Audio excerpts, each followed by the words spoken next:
Le verdict est tombé. Ce mercredi 1er juin 2022, Amber Heard a été reconnue coupable de diffamation à l'encontre de son ex-mari, Johnny Depp, par le tribunal de Fairfax, en Virginie.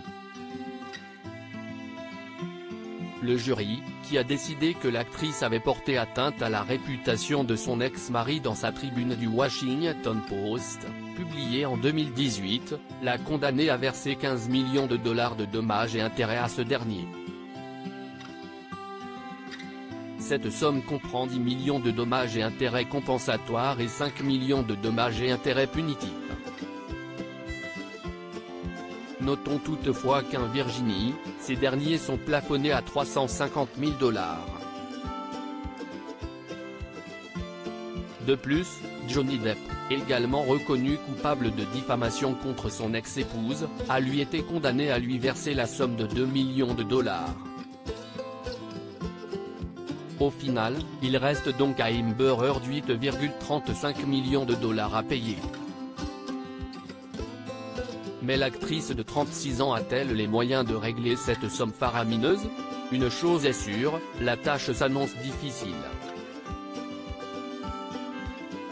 Lors du procès, Amber Heard a révélé ne pas pouvoir donner les 7 millions de dollars qu'elle avait promis à l'Union américaine pour les libertés civiles, ACLU, et l'hôpital pour enfants de Los Angeles. J'ai promis l'entièreté. Je n'ai pas pu tenir ces promesses parce qu'on me poursuit en justice, a-t-elle confié lors de son contre-interrogatoire mené par l'avocate de Johnny Depp, Camille Vasquez. Je souhaiterais honorer mes engagements. Mais j'aimerais qu'il arrête de me traîner en justice pour que je puisse le faire.